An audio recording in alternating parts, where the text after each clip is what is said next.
في القلب مشاعر أخفيها قد أشرقت الشمس عليها عن خطط لم أعبأ فيها ستكون بأيامي فرقا فحياتي قبل الحلقات تيه بضياع.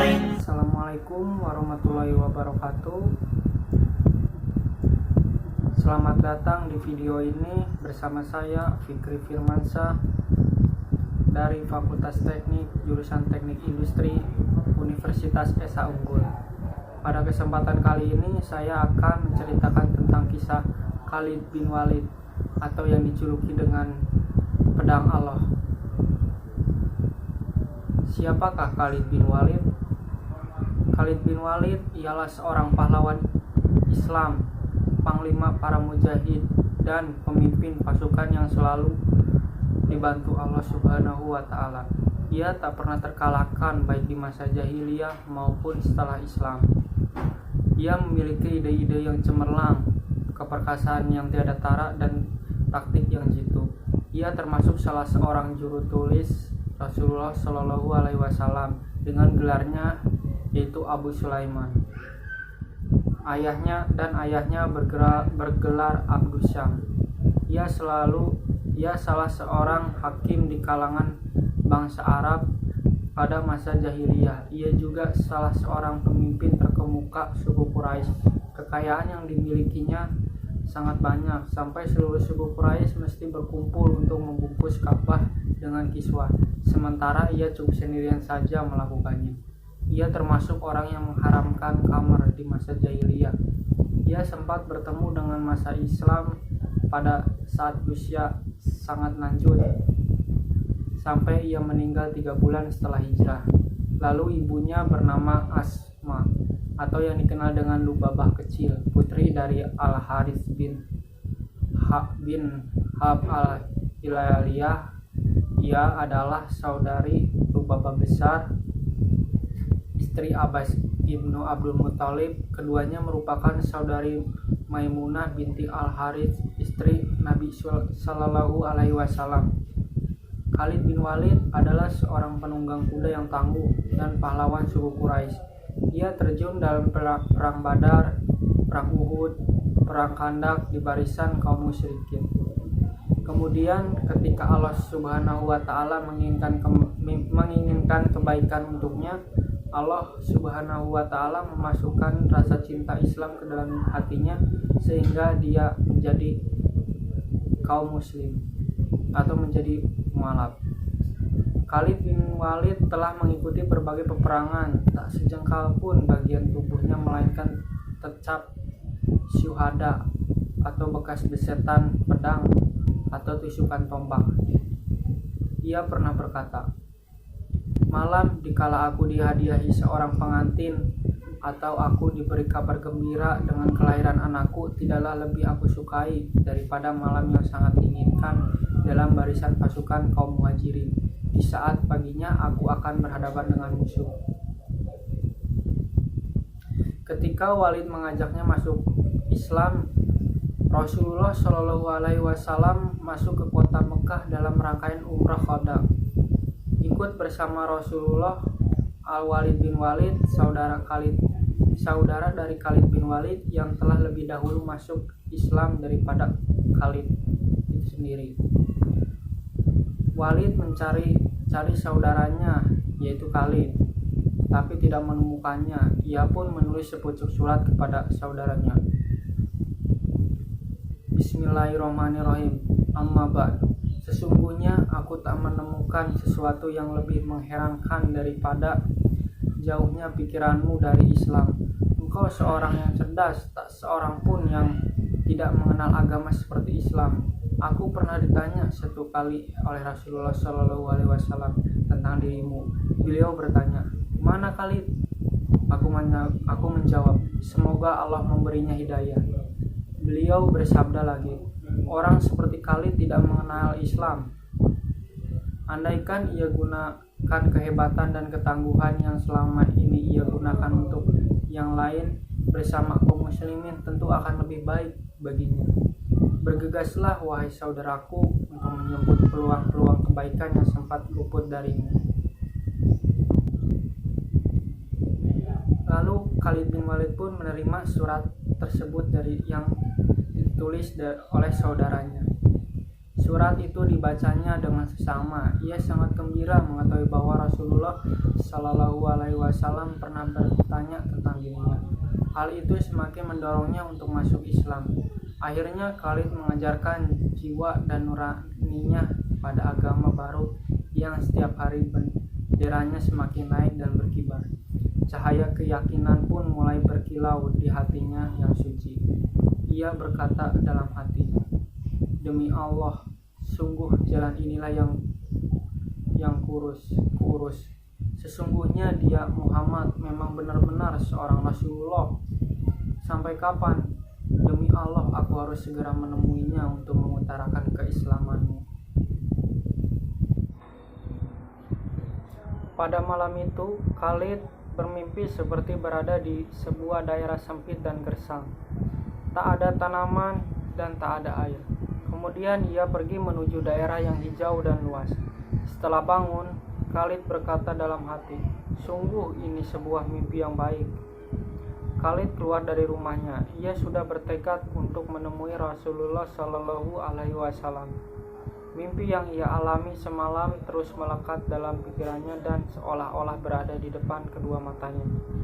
Ia mencari seseorang yang bisa menemaninya menemui Rasulullah Shallallahu Alaihi Wasallam. Di tengah jalan ia bertemu dengan Safwan bin Umayyah. Khalid berkata pada Safwan, "Wahai Abu Wahab, tidakkah engkau perhatikan kondisi kita? Kita ibarat gigi geraham sementara Muhammad telah menguasai bangsa Arab dan non-Arab. Kalau kita datang menemui Muhammad lalu kita ikuti langkahnya, niscaya kemuliaan Muhammad juga kemuliaan kita." Safwan Umayyah sangat enggan menerima ajakan Khalid. Ia berkata, "Andaikan tak ada lagi yang tersisa selain diriku sendiri, sungguh aku tak akan pernah mengikutinya selama-lamanya." Akhirnya Khalid bin Walid meninggalkan Safwan bin Umayyah. Ia berkata dalam hati, "Orang ini saudara dan bapaknya terbunuh di perang Badar." Kemudian Khalid berjumpa dengan Ikrimah bin Abu Jahal. Khalid berkata kepada Ikrimah seperti yang dikatakan kepada Safwan bin Umayyah. Jawaban yang diberikan Ikrimah juga sama dengan jawaban Safwan bin Umayyah. Lalu Khalid kembali ke rumahnya dan mempersiapkan kudanya. Ia mulai melangkah, tiba-tiba ia bertemu dengan Utsman bin Talha yang merupakan sahabat dekatnya. Ia menyampaikan rencana untuk menemui Rasulullah Shallallahu Alaihi Wasallam. Ternyata Utsman menerima ajakannya. Akhirnya keduanya pergi dengan tujuan yang sama. Di jalan mereka bertemu dengan Amru bin As. Amru berkata kepada keduanya, Marhaban bika, balas keduanya. "Mau kemana kalian?" tanya Amru. "Apa yang menyebabkan engkau keluar di waktu begini?" Keduanya balik bertanya. "Kalau kalian, apa yang menyebabkan kalian keluar?" Amru balas bertanya. "Untuk masuk Islam dan mengikuti Muhammad," jawab Khalid dan Utsman serentak. Itulah yang membuat aku datang ke sini," timpal Amru sambil tersenyum. Mereka berangkat sampai tiba di Madinah. Di jalan sebelum bertemu Rasulullah, Khalid bertemu dengan saudaranya Al-Walid. Al-Walid berkata, "Cepatlah, sesungguhnya Rasulullah Shallallahu Alaihi Wasallam telah mengetahui kedatanganmu dan beliau sangat gembira dengan kedatanganmu. Beliau sedang menunggu kalian." Mereka mempercepat langkah dan segera masuk menemui Rasulullah Shallallahu Alaihi Wasallam. Khalid lebih dulu masuk dan ia segera menyampaikan salam pada Rasulullah.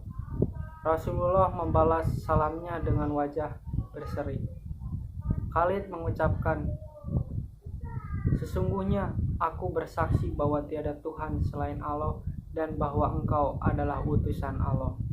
Rasulullah Shallallahu Alaihi Wasallam bersabda, "Mari ke sini."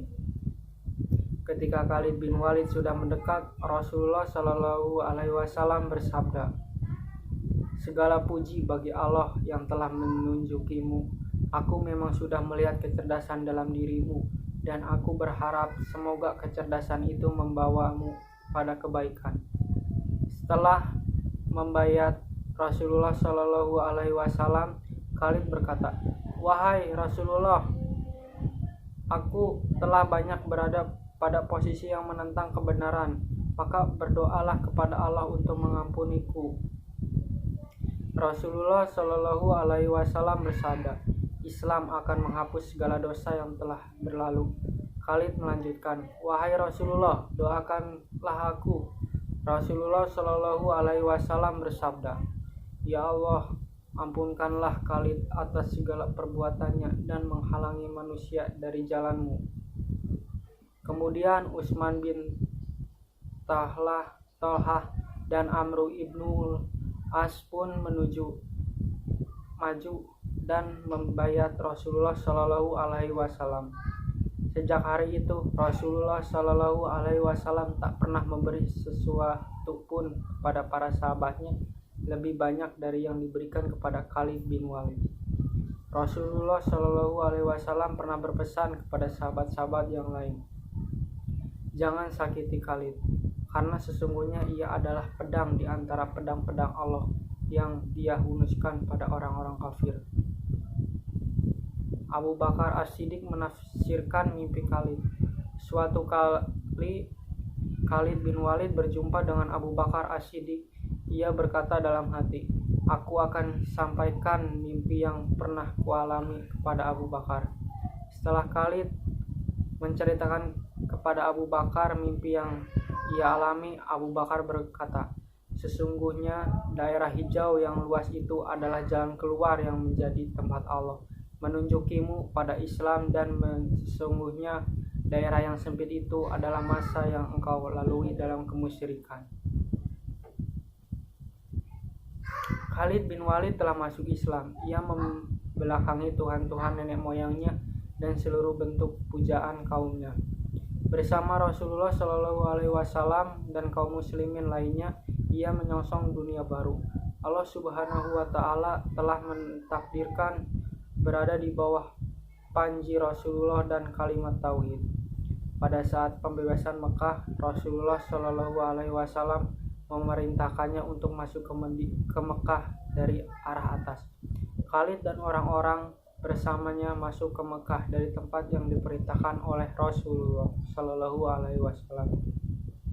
Ternyata ia dihadang oleh beberapa orang kaum Quraisy. Di antara mereka adalah Safwan bin Umayyah, Ikrimah bin Abu Jahal, dan Suhail bin Amru. Mereka menghalangi Khalid untuk masuk dan bahkan menghunus senjata serta melemparinya dengan ketepel. Khalid mengorbankan semangat sahabat-sahabatnya dan memerangi kaum Quraisy tersebut. Sebanyak 24 orang kaum Quraisy menemui ajal, sementara 2 orang kaum muslimin menemui syahadah. Akibatnya, akhirnya Allah Subhanahu wa Ta'ala menyempurnakan pembebasan Mekah untuk Rasulnya dan segenap kaum muslimin.